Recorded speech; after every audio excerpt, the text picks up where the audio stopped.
And to continue our conversation on setting agenda for the 10th National Assembly, we have with us the 9th Senate Deputy Chief Whip, Senator Aliyu Sabi Abdullahi. He was also the spokesman of the 8th Senate. You're welcome to the studio. Thank you very much for having me. Good morning, Nigerians. He's a regular, and also in the studio is another regular of the 9th. In the studio here, he's a member of the 9th House of Representatives, Honorable Sergius Ogun. You're welcome to Good Morning Nigeria. It's a pleasure to have you. All right. We also have with us in the studio a senior advocate of Nigeria, former Attorney General of Plateau State, and he was lead consultant to the House of Reps Special Committee on the review of the Constitution, Professor Dakas. Professor Dakas, we're glad to have you this morning. Thank you very much. Good morning, Nigeria. Okay. Oh, well, let's begin by congratulating both Senator Sabi Abdullahi and Honorable Sergius Ogun on the completion of their tenures in the National Assembly. Sergius was there 8th and 9th in the House, and of course, Sabi Abdullahi was also one of the principal officers in the course of the 8th and in the 9th Assembly in particular. So, gentlemen, once again, congratulations. For different reasons, you are not part of the 10th National Assembly. But the 10th Assembly was sworn in 2 days ago, and it's already rolling in terms of its business activities. In your opinion, what are the issues that the 10th Assembly will have to face? Let's begin with Sabi Abdullahi. Thank you very much for having me, and thank you for congratulating me for at least a successful end of tenure, and to God be the glory. I thank my constituents for that opportunity. I think I'm elated and I'm happy that the 10th Assembly is starting on what I would like to borrow from the strategic and operational management, what they call necessary and sufficient condition for success. They have been able to put together that necessary and sufficient condition for them to succeed. And what I mean here is, when you compare, for example, the 8th and the 9th assemblies, you can see that the 8th was characterized by what some people thought was rebellion, while the 9th was characterized by a more harmonious emergence of the leadership. When you compare the two, you will now understand when I say necessary and sufficient condition. Here in this assembly, they've been able to bring about unity of purpose. That's number one. Number two, they've been able to secure a harmonious working relationship with the executive. These two are very, very critical for the success of the work they are going to do. I know, and I'm not unmindful of the fact that Nigerians will have preferred to see a, rebellious, so to use the word, assembly. But what I have come to realize, having been part of the 8th and the 9th Senate, is to say that we are forgetting that it is one government. And because it is one government, no matter what you do, so long as there is no performance in terms of execution of whatever it is that you people have done in the assembly, honestly, Nigerians are the worst off for it. And so for me, I'm happy that, yes, it came with all its, what did they call it, pull and push and all the, politicking, but it also gave in because of the wide consultation, engagement, and even negotiations, if you want to put it that way. Because after all, politics is all about a negotiated process. The fact that some of the gladiators have decided to throw in the towel, to align, and to make sure that they have come together to agree, I think is a very good development. And within the context of the Senate, for example, where there was a very strong contest, it also shows the beauty of democracy. And I think it shows that, yes, when we're able to get harmony, it's good. But where you choose not to yield, you are giving your fair chance. And by the time you win, at least the principal officers, the presiding officer is already saying, look, let's work together.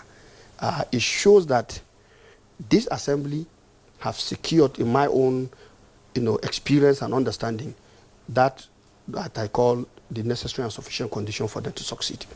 Okay, beautiful. Let's bring in Sergius now. It was an intense campaign, for the leadership of the National Assembly, and now they are settling to business of the day. What aspect of bills or constitutional review and all that do you think they should they should begin from, so that they can build on what you people have been able to do in the 9th Assembly, especially the relationship between the executive and the legislation? Oh, well, when you talk about constitutional review, you should have been talking to Prof. But well, we have said this here before.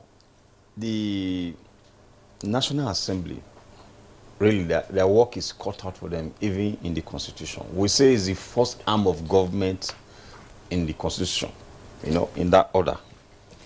The Parliament, the Executive, then the Judiciary. And like Distinguished said, we ordinarily should serve as a check to the Executive without necessarily confronting them, because at the end of the day, it's one government. The Parliament and the President should work together to deliver the dividends of democracy to the people. But you cannot cut out those conflicts. So I'm just laying the foundation that ordinarily the Parliament, members should come in here and make good laws. And then, of course, motions will come. That's why we are. They call, especially the House, they call us mini Nigeria. The things affecting me in my constituency might not be the things affecting Distinguished in Niger State. So when we have those interactions with our constituents, we're able to send motions, bring motions to the floor of the House, and then with the resolution of the House, actions will be taken. And then, same thing with the bills. I had 24 bills in the 8th Assembly, and then 43 in the 9th Assembly. And most of my bills were people-centered. Okay, now the question will be, how many of those bills Were passed. Or if you assented to? Yeah, it could have been passed and not be assented to. So, this would be my advice to the 10th Assembly. That maybe the presiding officer or the leadership, I think Distinguished was in the leadership, should push more. Because most of those bills, for me, I came with a mindset to change things in the National Assembly and wasn't carried away by other pecuniary things happening there. So for some of my bills, they were targeted, specifically targeted. And when those bills pass and they're not accented to, it's really disappointing. I can name so many of them, not even related to education or healthcare. Those ones are the popular ones. Things like plastics. There are countries in Africa where you can't use plastics. If you have to use them, they are defined the type you will use. That bill passed the House in the 8th Assembly. And I can tell you, it didn't proceed beyond that. And there are countries in Africa that are practicing this. But why can't we? We say we are giants of Africa. So to go back to what I was saying earlier, they should set the presiding officers and the principal officers should work together to ensure that bills are speedily, or bills get the right attention. I don't want to say this so that we look as if I'm criticizing the bureaucracy or even the National Assembly. I remember when we were doing our induction in the 9th Assembly, this came out because most of the people that spoke, the facilitators, were former clerks. And I remember asking a question, who should fund public hearing? And they said, of course, the National Assembly. And I said, but you know, most times those things are not funded. So some people, very young, the first timers now, some will come with a bill from the constituency immediately. It will be gazetted, we go through first reading, and you might never hear anything about that bill. You might not even go through secondary. If it goes through secondary immediately, sent to the committee, there might be no public hearing because of paucity of funds. That should not happen. So my advice would be, as much as people come in and they are zealous and they want to work, don't kill that zeal. Because they almost killed mine. If I was younger when I came to the National Assembly, they would have killed it. But because I came with a mindset to do my bit and not to stay for too long. Because some people come with the mindset that, oh, I'm going to be here for as many years as possible, so I have time. For me, my mind was made up from day one. I'm going to spend minimum or max 2 terms, and I'll move on to other things. So nobody could kill my spirit to say, okay, because this will not go through, and I will be discouraged. It never happened. But there are a lot of young people here that might be discouraged. So that would be my advice. They should give priority to most of those bills. And even the motions. There are motions that will come in. By the time you are attending to them, the purpose is almost defeated. Because now if there's flooding in my constituency now, and I say, look, people are dying of this, you bring a motion. There's a resolution of the House. And it goes to the executive and it's just left on the shelf to gather dust. Give an example of flooding. It's good to see the former speaker bring that motion yesterday. I have we could probably be sharing the same experience with distinguished River Niger, passed through my constituency, Ifeko Island and Ilushi. People die there every year. And for the 8 years that I spent in the National Assembly, I kept bringing motions on the need to reclaim the place, you know. But nothing ever happened. I was directed to write to the office of the secretary to the government, SGF. I did all that, you know, did all the footwork, ecological fund and all that. Nothing happened. There were tons of motions, you know. So they should give attention to some of those things. The truth is, if the motions and the resolutions of the National Assembly are adhered to, all this fight and struggle for constituency projects might not even be necessary. Imagine if they had attended to the flooding issues in those constituencies. That would have been massive projects that I now will not need to start carrying a university to that community or anything. Because the government would have created an enabling environment for investors to come. Because we used to have UTC, UAC and all of that in those communities those days. Huge warehouses. But guess what? They'll be swept away by water. You know, so that would be my advice. As they hit the ground running, their bills, motions will be attended to promptly. Of course, some bills will die naturally, but it should not be because of the carelessness or lack of supervision of the presiding and principal officers that maybe those within the bureaucracy will just mismanage them or leave them out. Is it all about vested interest when it comes to bills or what? No. Yeah. Well, it goes beyond that. Well, okay. Well, sorry, Juma. I want to bring in Professor Dakas. We'll come back to the two former members of the National Assembly to drill into some of these technical issues relating to process and procedure. But Professor Dakas, give us your own impression of the optics of the takeoff of the 10th Assembly.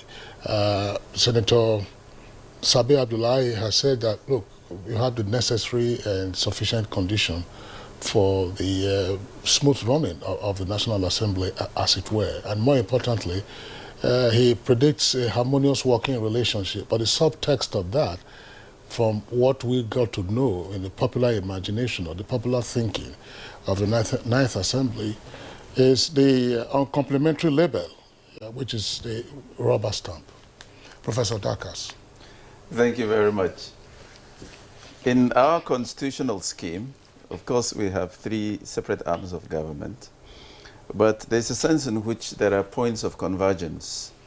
And I think that it is important that the 3 arms of government work together in harmony. It doesn't mean that there will be no areas of fundamental disagreement. But at the end of the day, as distinguished Senator pointed out, politics is a game of negotiation. And you must constantly focus on the overarching objective. And I often would refer to Section 14, subsection 2b of the Constitution, to the effect that the security and welfare of the people shall be the primary purpose of government. And the mandate of the National Assembly, as set out in Section 4 of the Constitution, is to make laws for the peace, order, and good government of Nigeria. So ultimately, whatever areas of convergence or divergence, if they're addressed within the context of these imperatives, then we can understand that they are focused on why they were elected in the first place. But in terms of the optics that you referred to, and in view of the interventions that my colleagues on this program have made, I think what it does is that it underscores the imperative of capacity building. And you would note that we have one of the highest turnovers of the legislature in this country, whether at the level of the Senate or the House of Representatives. I was one of the resource persons at the orientation for the new members of the 10th Assembly before their inauguration. And some of these dynamics were at the fore of our conversation. And so you now have more new people, and many of them very young, many of them without any experience of legislative engagement. Some of them have served in the legislative arm of government at their state level, so they have some bit of experience. But I think it's important to build capacity, and in the larger context of this conversation, and in terms of what the expectations of the Nigerian people are, and with particular reference to the subject of constitutional reform that you mentioned earlier, it is important that the 10th Assembly builds on the successes of the 9th Assembly. There were, I think the 9th Assembly had the highest number of constitutional reform bills that were passed. Mr. President first attended to 16. Thereafter, I think ascended to about 2 or 3 more. So those are milestones that need to be commended. But at the end of the day, government is a continuum, and it is important that the 10th Assembly also not only consolidates on the gains of the 9th Assembly, but also must intentionally ensure that it avoids the pitfalls of the 9th Assembly, so that they can then hit the ground running, and they can then make laws that will inspire confidence of Nigerians in a democratic experience. Okay, it's still talking about the constitutional reviews in the National Assembly. We have a mixed grill of new members in the Senate and the House of Representatives from different parties. You know, for the first time we're having a mixed grill of different parties across this country. And some people have said that it will be a healthy conversation on the floor of the Senate, you know, in the area of constitutional amendment and all that. What's your take on that? How vibrant will the floor be? And let me start off with the subject of harmony that we mentioned. It is striking that in the history of our democratic experience since 1999, this is the first time, and I like to think that Honorable Sajis would confirm that, this is the first time that in spite of this dynamic that you drew attention to in terms of the composition of the National Assembly, that out of 360 members of the House of Representatives, even though one of them died shortly after election and could not be inaugurated, but at the point of inauguration, there were 359 of them. And in spite of the tensions and the apprehensions, it is striking that 353 of them voted for the current Speaker, Right Honorable Tajuddin Abbas. That, for me, is striking. Two of the other contestants had 3 votes each. Now, is that an indication that given the right environment, these members of the House of Representatives, for instance, are focused on the bigger picture? Because before the election of principal officers, there were the greater majority of which was a coalition of the opposition groups, because the opposition political parties had more members in the House of Representatives combined than the APC.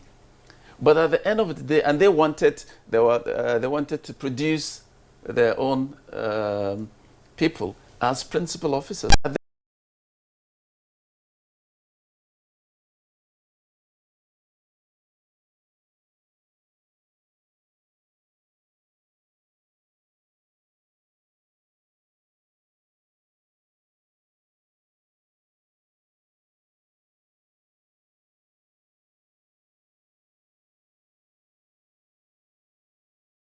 We're going to have a harmonious experience going forward. I think that, or are there other dynamics that we're not privy to, and which needs to be engaged? Thank you very much, Professor Dakas. You have given an assignment to media practitioners. And political scientists. We also have to look back to our experience over the course of the last 24 years that we've had the Fourth Republic. And it's a subject that we have also brought up from time to time on Good Morning Nigeria. It appears that the party identity disappears when the members get onto the National Assembly. The party identity disappears momentarily. And you even find rebellion amongst the party members, among lawmakers, against their own political party. When the PDP was in power, you could see that oftentimes they operated at tangents, and you were wondering whether the party at the National Assembly in control and the party in charge of the executive were one and the same. So you had that kind of dissonance. But is that the kind of harmony that you are seeing now, to say, oh, everyone will gel into this, or this was to ensure that the necessary and sufficient conditions were created for us to take up? And we all remember, we all fly. If you can have a smooth takeoff, but the instruments will tell you sometimes going into the flight that it might be, just be unexpected turbulence. Gentlemen, don't worry. Yeah. Senator Abdullahi. Well, thank you very much. I think two things are very germane here. You see, Nigerians need to understand, when you are elected on the platform of a political party and you are sworn in and you step into the chamber, in the Senate you have become a senator of the Federal Republic of Nigeria. In the House you have become a member, House of Representatives, Federal Republic of Nigeria. And when you check our oath of office and oath of allegiance, it's the same. There is no oath of office or oath of allegiance for majority party and for opposition party. The entire thing is focusing on Nigeria. And Prof has laid bare the two very fundamental provisions in the Constitution in terms of the mandate of the legislature and in terms of the primary purpose of governance. Now, if you look at it, this does not in any way provide any room for disharmony if it has to be achieved. So that is the fundamental point we need to look at. But you see, where the issue of party politics come in should be where there is a fundamental philosophy of which a political party has converged and is now feeling that the ruling party is trying to go in this direction and they are not going to take it. Unfortunately, is there any clear-cut fundamental philosophy among our political parties? That explains why when members come in, they would rather want to go with the philosophy of Federal Republic of Nigeria, work for the Federal Republic of Nigeria, ensure that the Federal Republic of Nigeria is standing united and prosperous, because that is the primary objective. So I think that needs to be properly understood. Now, in terms of going forward, I'm happy he has mentioned, he has bills, for us in the Senate, there is something fundamental as part of our legislative agenda then, we said we're going to reform our internal working. Now, we have reviewed our standing order. I was a member of the committee that did that very tedious work. One of the fundamental things we have introduced, which many people may not know, is before now, the 7th Assembly, when the 7th Senate closes, everything they have done, no matter how well it is done, when the 8th Senate comes, they start de novo, all over again. So there's no continuity. Yes, so in the 9th Senate, we said, look, come. He just talked about public hearing, scarce resources. You waste so much money, do public hearing, aggregate opinions of Nigerians, have a report, but unfortunately, maybe while it is passed, it's not been processed, and a fraction of time has taken that assembly out. What do you do to that? So in the Senate, for example, we have made provisions where all bills that have been finally assented to, and they are just maybe processed back to Mr. President. Usually, if they are not assented to, the reason for non-assent. Bills that have been passed. Yes. Passed. Yes. Right. Okay. So those bills that have been passed, processed, if they have not been assented to, usually there's a reason. So what we did is we have made provision for the Senate to aggregate all of those. There is a technical committee that will look at every single aspect using the Senate Committee on Judiciary, Human Rights, and so that they will look at all those reasons why the bills was not assented to.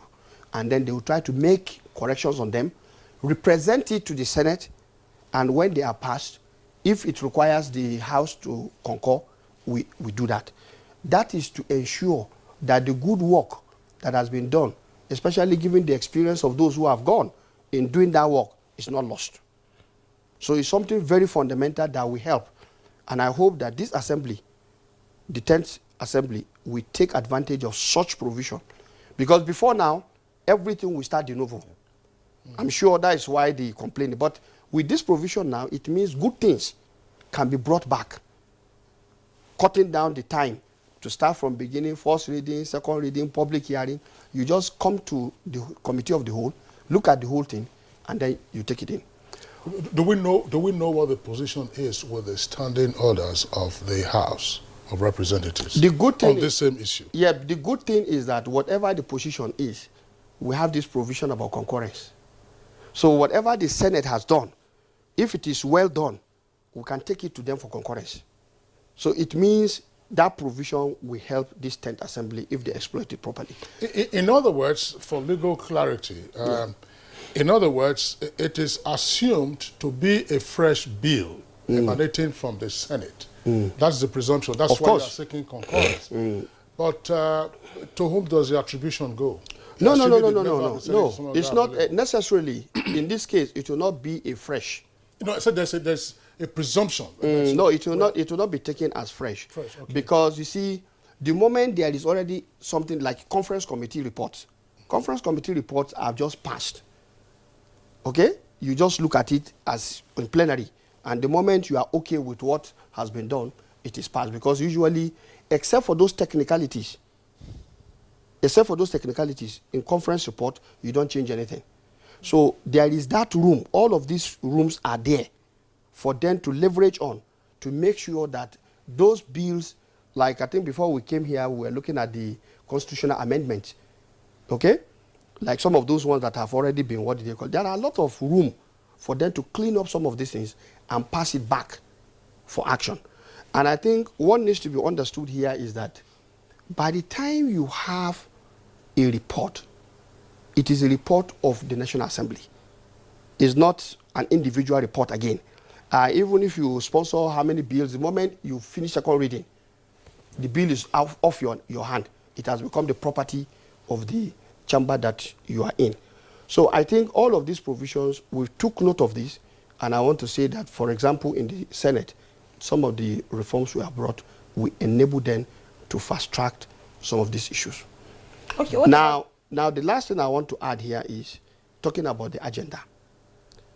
It is very, very important that whatever they are going to do, they need to first take a look at what the executive has prioritized as their own top priority.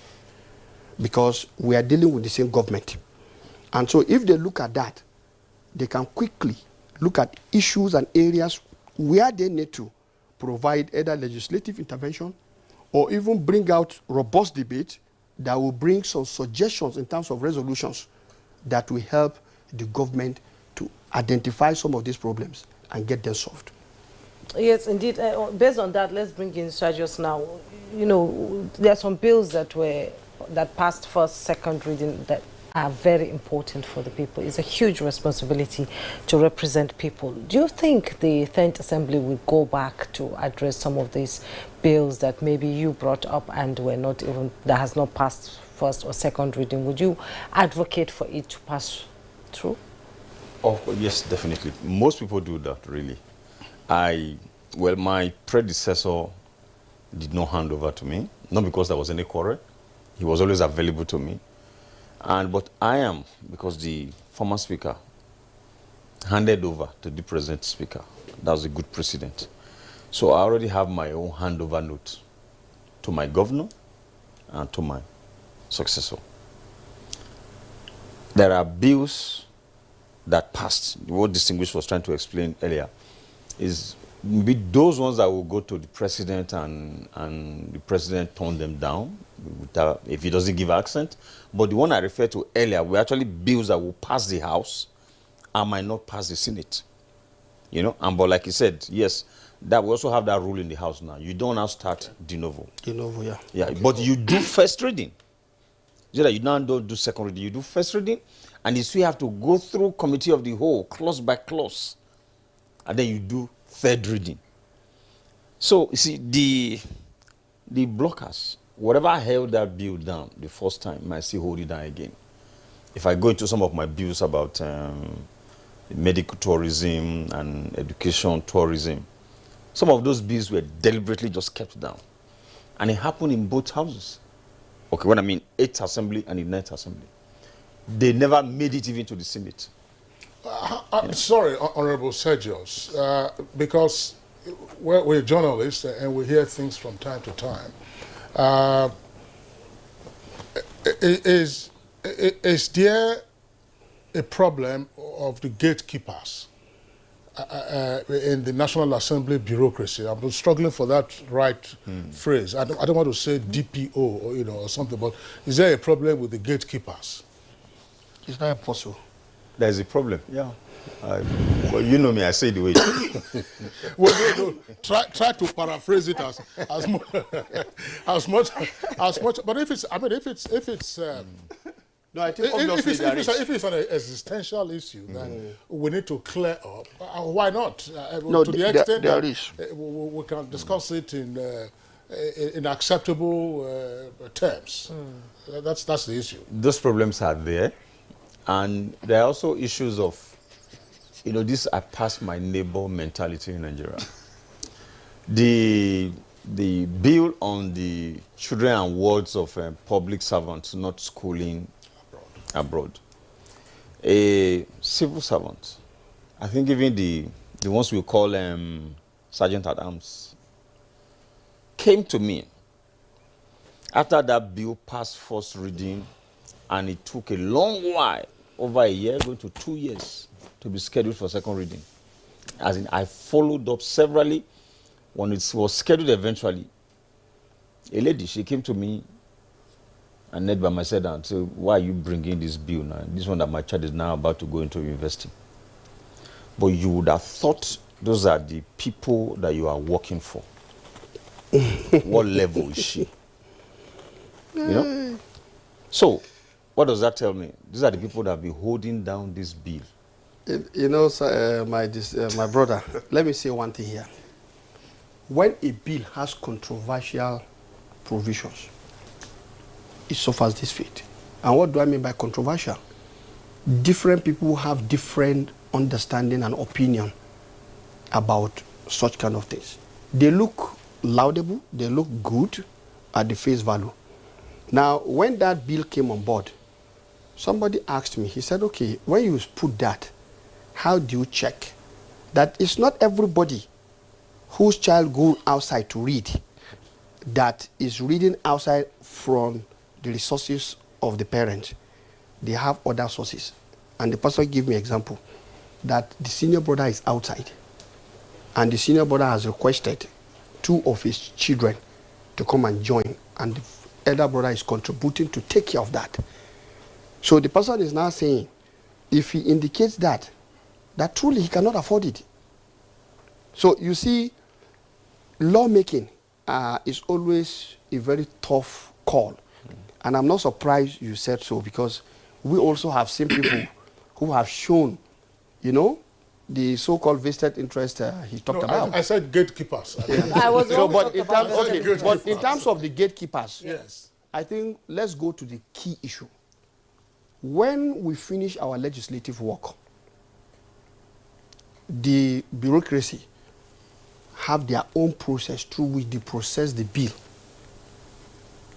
for the clerk to the National Assembly to send it down. Now, through that process, honestly, my experience has shown that there is a lot of work to be done there. And the classical example I will give here is the Electoral Act. When we amended the Electoral Act, you can confirm whether what I'm saying is true or false. We did not amend statutory delegates. That clause was not even part of the clauses we amend. Because there was no need. Because there was no need. You know, when we have our amendments in such kind of things, you see the original provision, and then you see the amended clause, and then recommendation by the committee. That was not there. Now, mischievously, after we have done our part, the gatekeepers came in. somebody, that is where the gatekeeper you're talking about, along the line, that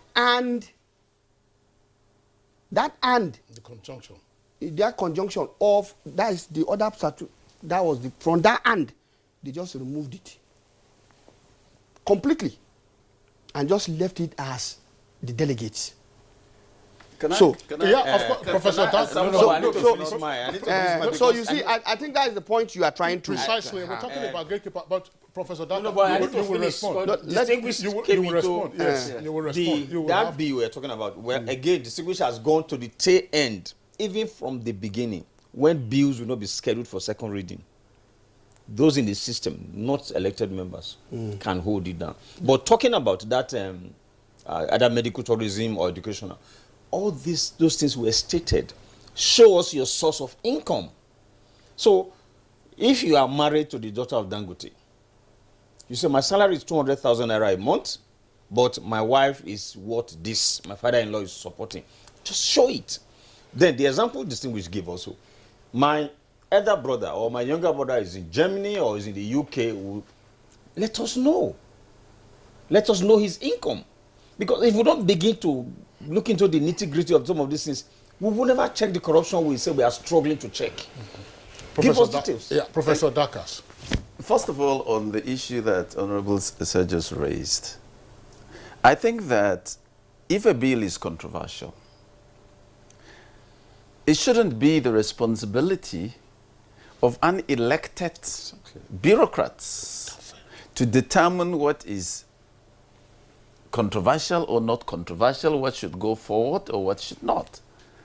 I think that the members of the National Assembly in their respective chambers should have the opportunity to debate the merits and demerits of the proposal. That's the essence of the second reading. Yes.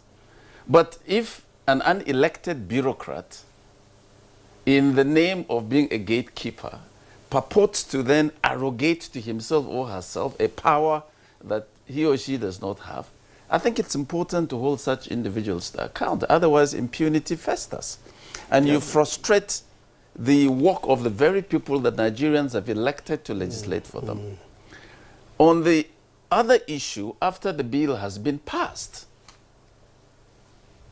nobody has the power under the law to alter or transmit a document other than what was passed by members of the National Assembly. And it would strike me that this is becoming a serious challenge, because I just read in the papers this week, I think the chairman of the board of NDIC. Precisely. I was going to cite that as an example. Yes, raised this same issue. That's right. It was that what was passed by both chambers of the National Assembly was different from what was transmitted to Mr. President. Materially different. Yes. Claimed, yes. Materially. So it means that we're allowing unelected bureaucrats to legislate for us. A bill emanates, let's say, from the reps, and then eventually gets the concurrence of the Senate. The responsibility of the clerk of the National Assembly is to transmit the bill to the President for assent. Now, from what I'm hearing, it essentially means that in between the passage of the bill and the transmission, some of the provisions get Lost in altered. transition. Does this, Professor Dakas? That's Yeah, Professor Dakas, thanks a lot for this, but I want to throw this in so that it becomes part of the issue. We have also seen since 1999 that the office of the clerk is seen as being so powerful. One of the clerks, at the expiration of his tenure on account of age, almost didn't want to leave. It said the Assembly Service Commission, at some point, he was issuing directives to his employer, that's the Assembly Commission. And I recall in our newspaper review segment, I did say that, look, you're an employee, how can you be issuing directives to your employers? So what is it that we are saying here? Because the assertions by the NDIC chairman, I found those assertions very worrisome because he had a video recording of himself and it went viral on social media. He made all kinds of claims, but since you have raised, that's why I'm also talking about this. The gatekeeping function to say, look, process it after the lawmakers have voted and agreed, process it in the right format, and then take it to the president. So, is this where we are now having clerical intrusion? Is this even just a clerical alteration? These are, in many respects, very profound. But what I'm interested in also is there any possibility that these bureaucrats are in fact acting in concert with, in some cases, the leadership? Lawmakers. I mean, that's something Which we also leadership? need. No, I mean, you pass the bill, it is transmitted, and somebody out there who is not elected now makes material alterations to use your word. I think what we need to The person understand is here, acting on his own, and there are no consequences. We are not doing our work. I think the issue is this. This issue is just gaining momentum, more or less, and is becoming a very fundamental issue. And I think since we are talking about the 10th Assembly, it should be one of the key issues that the chairman of the Senate President, who is the chairman of the National Assembly, should give a very thorough, perspective or look at. Because like we said, of course, there is a process at that level with the legal department and so many people through which that is done.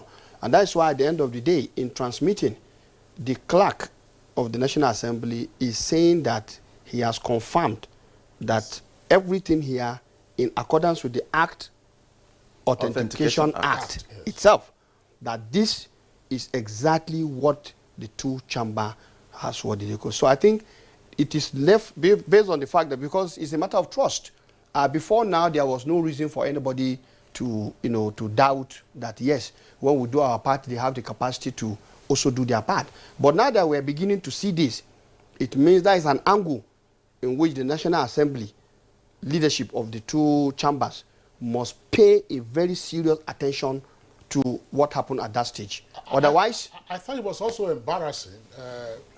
Was it the 8th? More likely to be the 8th, or even not part of the 9th Assembly. More the 8th, because I remember the then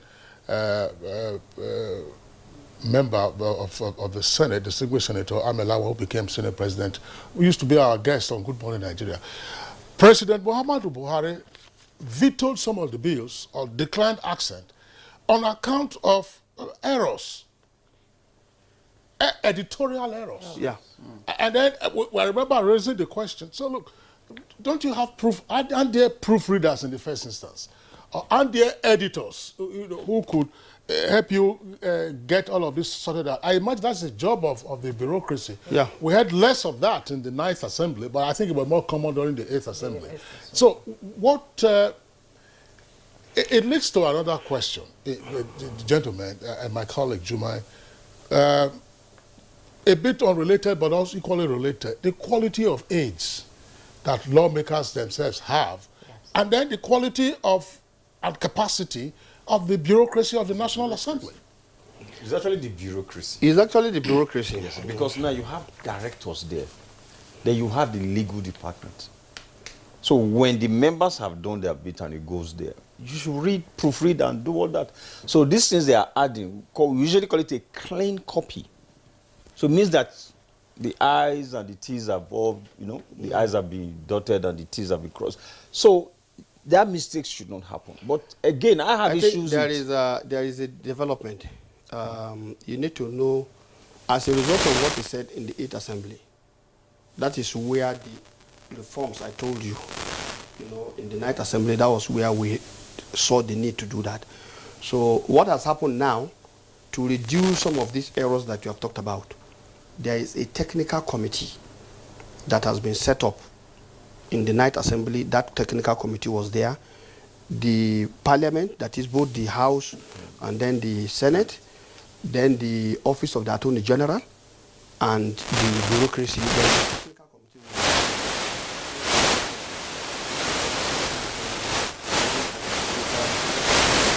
so that whatever bills to reduce those, these particular errors you talked about, because when some of those things came on board, like I told you, instead of starting de novo, we went back to make all those corrections, and then we, what we call, what did they call it, recommittal. We recommitted those bills for passage. I think recommittal, you do recommittal too. Yes. We all do recommittal. So as a result of all of those things, those committee, we go back, look at all the issues, and then we do a recommittal, and then pass it.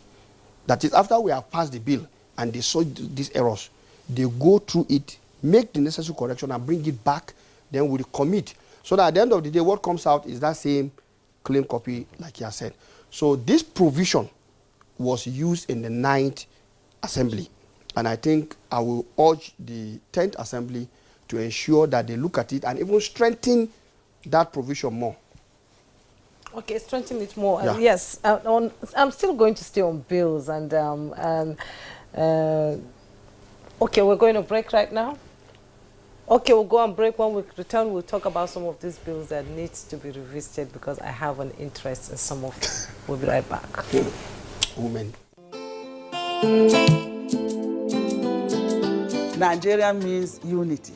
Nigeria means freedom to me. Nigeria means greatness to me. Nigeria is indivisible. There is nothing you can do.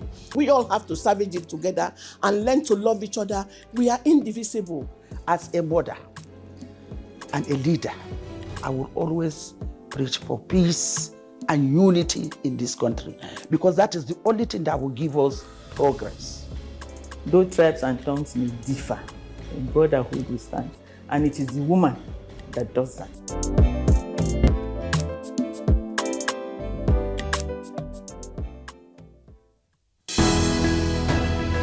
The counsel of our fathers. I will urge and advise our younger generation to use talent and brain to sort out problems, not arms.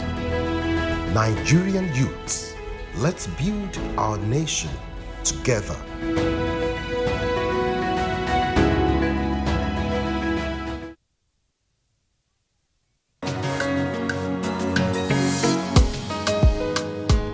Today, faith and destiny join together to place the touch of human progress in our very hands. We dare not let it slip. We lift high this touch so that it might shine on every household and in every heart that calls itself Nigeria. We hold him aloft because it lights our path with compassion, brotherhood, and peace. May this great light never extinguish.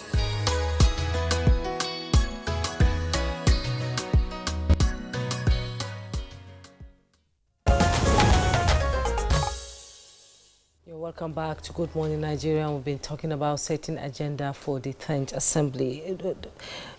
Professor Dakas, I'm coming to you. I know you're a he for she for he, and all that. You know, 5 bills that sought to promote, opportunities for women in politics, governance, and society at large was thrown out by the 9th Assembly. I'm speaking from the point of view of every woman in Nigeria. We felt hit hard over that. Do you think the 10th National Assembly should look into some of these bills, if not all, at least to give a woman a certain level of representation in governance? The he for she level that you identified with me, it's something I wear as a badge of honor. Because I believe very strongly that we need to have the voices of women at the decision-making table. And very many young girls are in desperate need of role models. I mean, when you look at even the level of representation of women in the National Assembly, we are not moving forward. And I think it's important. In some cases, it's like movement without motion without movement. Exactly. And so these bills, I was very passionate about those bills. But of course, I was not in a position to determine the fate of those bills. However, the point that you made about the bills in question, these were very profound bills. One of them I recall had to do with special seats for women. And it's not unique to this country. There are some countries, including African countries, that have those special dispensations in the context of affirmative action. Affirmative action acknowledges that for no fault of yours, either because of your race or because of your gender, you have been literally discriminated against. And that's where you find that in the United States, there's affirmative action in relation to race. And in the United Nations Convention on the Elimination of Discrimination Against Women, UNCEDAW, you find that there is provision for affirmative action. And what it does is that affirmative action is to address a specific challenge. It's a remedial measure. And so there is often a sunset provision that when you've been able to accomplish this goal, then you move on. Now, so this particular bill, there were bills that had to do with the plight of women married in states other than their states of origin. There were aspects of the gender bills that had to do with what I believe to be discrimination in the context of the citizenship provisions of the Constitution. For instance, a man married to a foreigner who is female can become a Nigerian citizen. His female spouse can become a Nigerian citizen by registration. But a woman married to a foreign spouse, that foreign spouse who is a man cannot become a Nigerian citizen by registration. It can only become a citizen of Nigeria by naturalization. These were some of the very profound bills that came up. And I remember that in the course of the deliberations, one of the consultants in the House of Representatives, Clement Nwanko of PLAC, he said to members of the National Assembly, he said in the 8th Assembly, one of their signature accomplishments was the Not Too Young to Run bill. And he then urged members of the 9th Assembly to make these gender parity bills their signature accomplishment. And I'm delighted that the immediate past Speaker of the House of Representatives, when he bowed out to take up the position of Chief of Staff to Mr. President, and he was interviewed about what his expectations are in terms of agenda setting. I recall he expressed his desire that the gender parity bills should be accorded the attention that they deserve. And I would very strongly urge the members of the 10th Assembly to give priority to these gender bills, among several others. Professor Dakas, thank you very much there for the insights that you have provided. Now, earlier, Honorable Sejos Ogun was indicating that if the executive branch had responded positively to the resolutions that emerged from the chambers with respect to the motions that were passed, perhaps there might be less quest, as it were, for constituency projects and other issues. So he was talking about flooding, displacement, and on and on. But we know that over time, there had always been the debate about the legal status of resolutions. As between a bill that is passed and becomes a law and a resolution which is often said to be non-binding, although I do know that the example is often cited of the doctrine of necessity, which was a resolution, and then of course became binding on us in 2010 with the ascension of the then Vice President Goodluck Jonathan becoming acting President of the Federal Republic. So is there something in the attitude of the executive that is frustrating of resolutions that are passed on very important matters that do not require the often tortuous, if not tedious, process of bill passage, bill making and bill passage? Gentlemen, any of you take it up, please. Let me say, this. The resolution of the National Assembly has a very strong weight. Now, it's just, I don't know for lack of word whether to say it's just selective attention that the executive has been given. And I say this, you just cited the doctrine of necessity because it favors the order of the day and the interest of the day at that time. It was binding, it was used, and of course it's legal. Now, if you look at the loans, all the loans provisions, they don't come through bills. It's resolution. And it's this same resolution that investors are waiting for by the time you are going to go into anything. Sometimes they will tell us until that resolution, even when you go and negotiate a what do they call it, a loan, external loan or whatever, facility, until there is a resolution of the National Assembly. And by the way, every single resolution from the National Assembly is numbered. They are numbered. So it's not as if they are just like, written words. So I think what I just want to say here is to appeal that the executive will do well if they begin to look at these resolutions with a view to ensuring that they are taken into consideration. And I think in the Ninth Assembly, I don't know whether the House did that, but for the Senate, we have Senate Committee on Legislative Compliance. So the essence is to have a way of getting some of our colleagues to follow with the appropriate, ministries, departments, and agencies. You remember that the Ethics and Privileges Committee normally receive public petitions. And when we resolve those public petitions, they need to be acted upon. Now, the Senate Committee on Legislative Compliance is saddled with that responsibility. And through that, mechanism, we've been able to get many of the MDAs complying with some of this resolution to ensure that those things that the Senate or the National Assembly has passed are adhered to. So I think it's just like we said, it's just for them to see that whatever the National Assembly is doing is to aid and enhance the governance process. And I think they will do well if they begin to look at the resolutions of the National Assembly. Okay, let's talk about oversight functions here.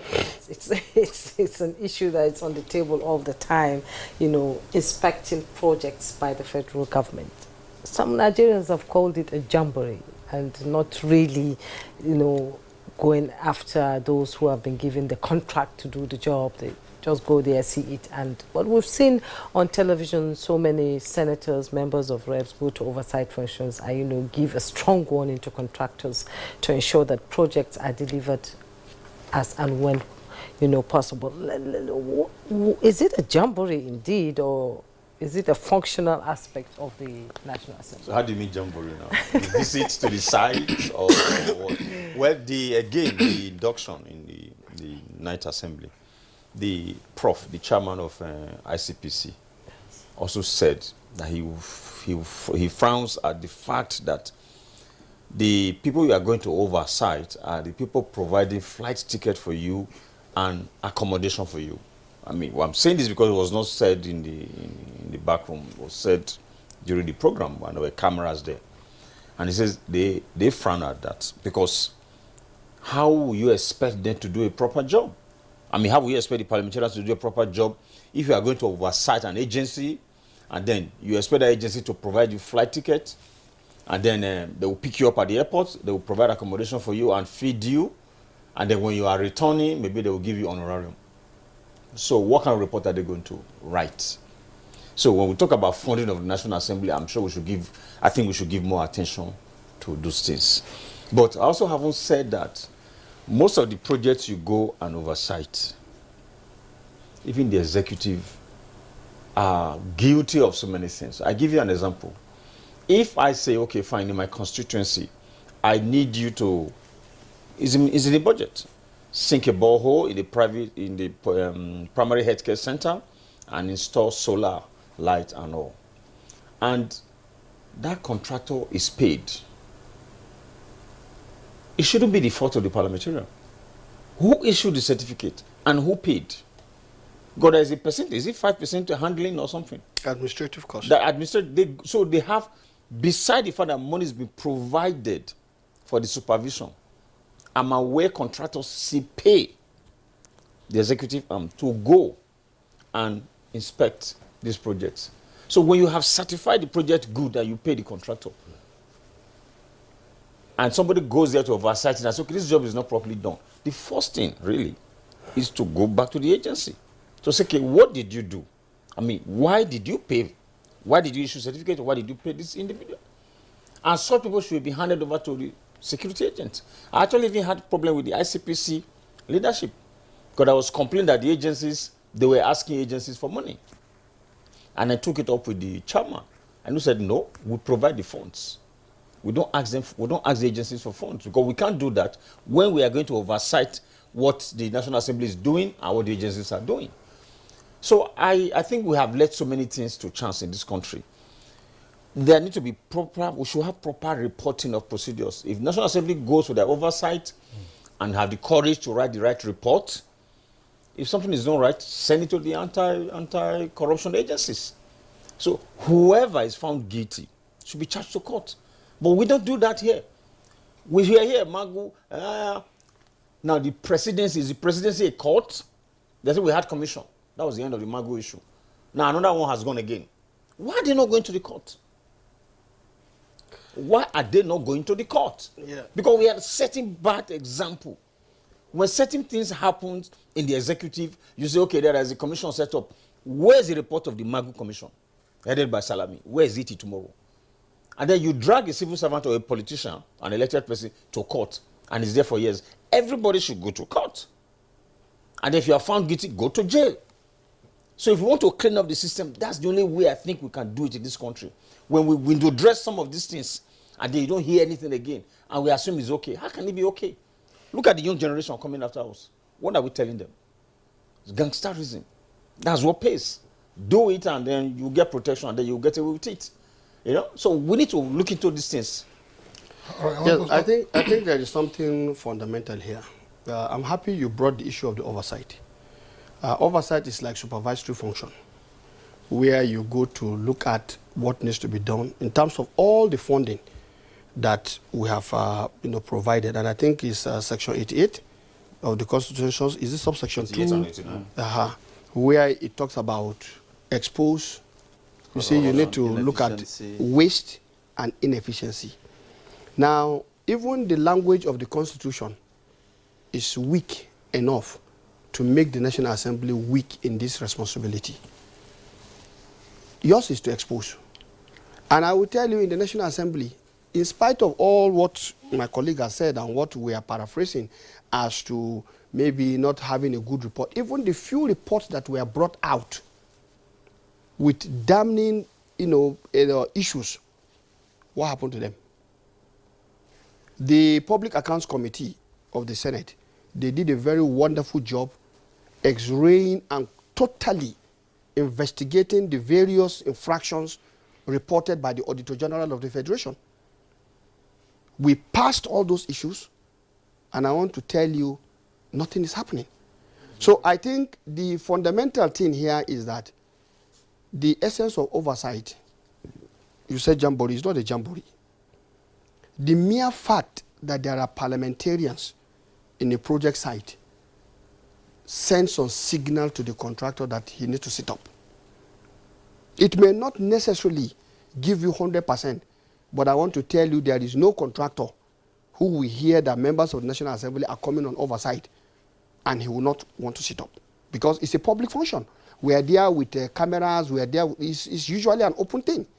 So the point is, yes, you've raised this issue about funding, and that brings me back again to the challenge the National Assembly is facing, because we've been boxed to the corner. The National Assembly, the legislature has been boxed to the corner. And I will say it very clearly. It's not possible for you to be 10 kg and you are given a 1,000 kg person to guide him. If you are able to guide him, it's because he has accepted you to guide him. That is the present situation. You see, some of the project sites will require that you take flight there. Okay? If there are no commercial flights to those areas, what happened? In the Western world that we talked about, we see members of Congress being given jets and whatever. They go to places, including outside. Do you see that happening here?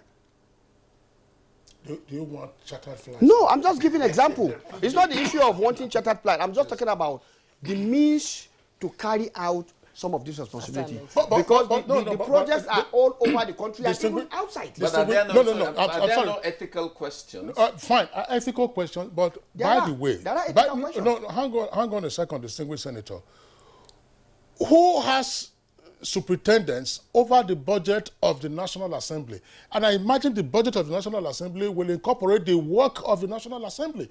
For your oversight, is it the executive branch that will determine the cost you will spend on oversight, or it is the lawmakers? I remember the opacity that we have had over the years about the budget of the National Assembly. There is no opacity. This thing was, at least in the 8th Assembly, it was unveiled out. And all the various arms of the National Assembly were given their various allocation. So the opacity is gone. All the things are clear. But what we are saying here is that, for example, now there are two elements of the cost of National Assembly, and all the costs of National Assembly are recurrent in nature. He talked about the, what did they call it, public hearing. If you see a public hearing, if you as a parliamentarian, you don't bring out money to push your bill, public hearing will not take place. That's strange. Yes, because the funds available for that, given the total number of bills that everybody is free to sponsor, he is talking about 40. The average cost of a public hearing in the National Assembly is 5M. Because you need to advertise. That is the protocol. You need to advertise in national dailies, television. Okay? You need to send this document, all of it, to the various identified stakeholders. So depending on the subject matter, the stakeholders must be 10, 20, 40, dependent.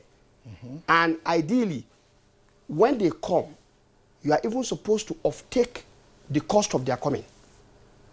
But these are not available, and that is why some public hearing, you see the stakeholders will tell you we don't even have money to come, and they will not come.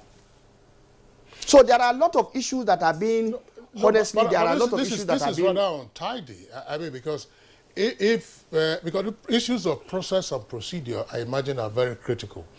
Because a good bill might suffer from Of course. a lack of financial... Because nobody is looking at the financial core leverage. activities Yeah, that we financial leverage. Yes. But whose responsibility? I want to ask that question again. Now, the National Assembly has been going through this experience over the years.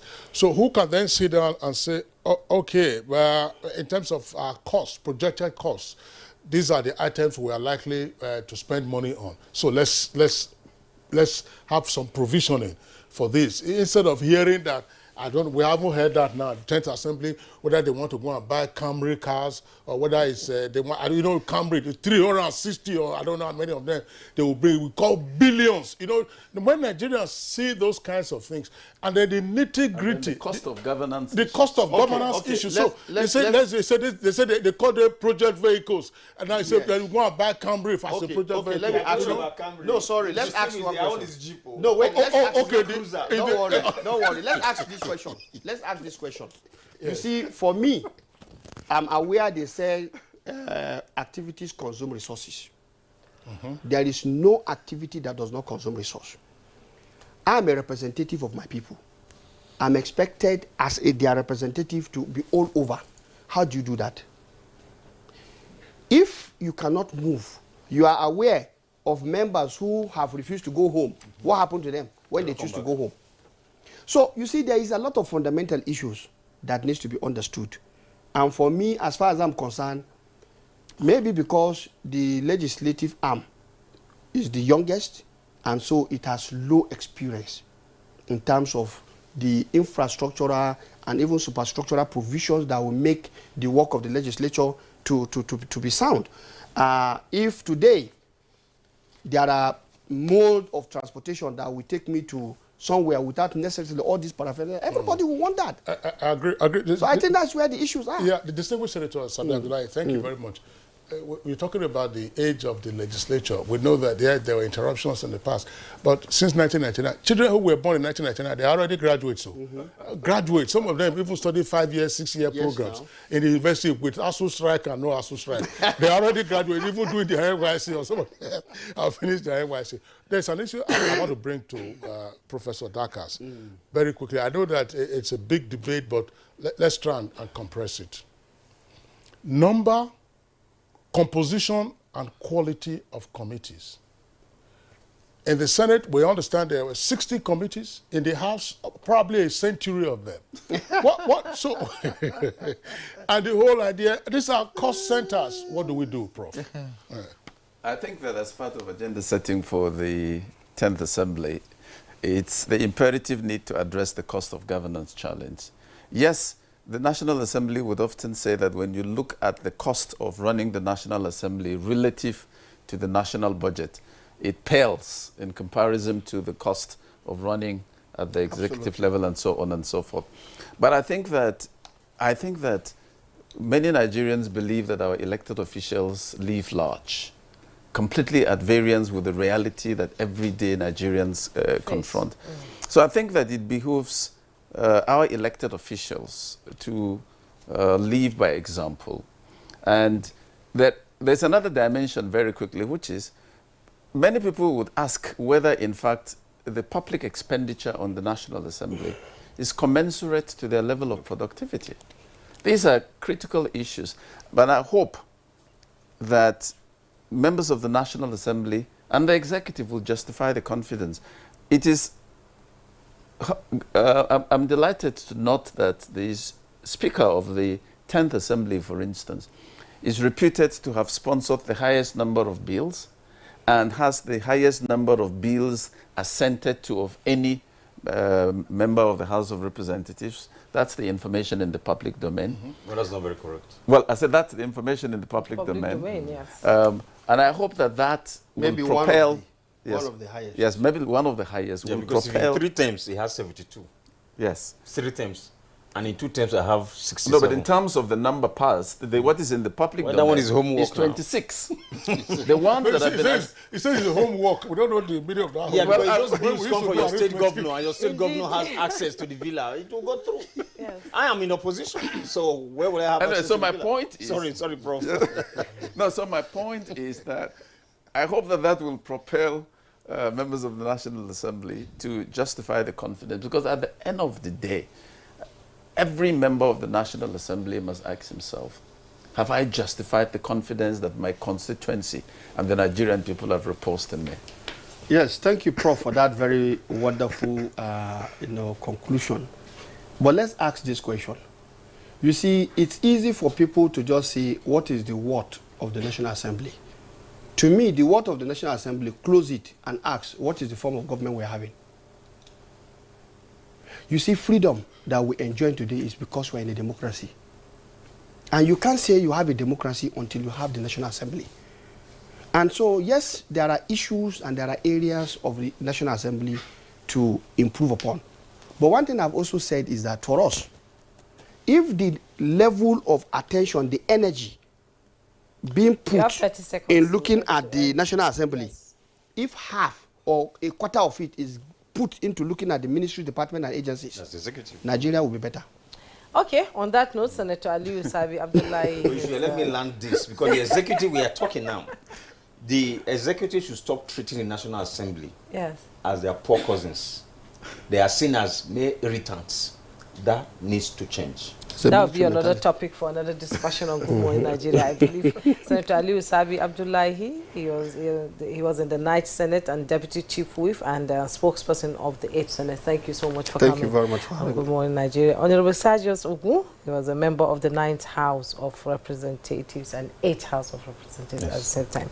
Thank you so much for coming. Thank you. For she, as always, I appreciate you joining us. He's the Senior Advocate of Nigeria, former Attorney General of Plateau State, lead consultant to the House of Representatives Special Committee on Constitution Review, Professor Dakas, C.J. Dakas. Thank you so much. Thank you very much, Jumaya and Kingsley. Yeah, we all had our regular guest this morning. It's been a very, very healthy conversation. Thank you so much for coming. Thank you.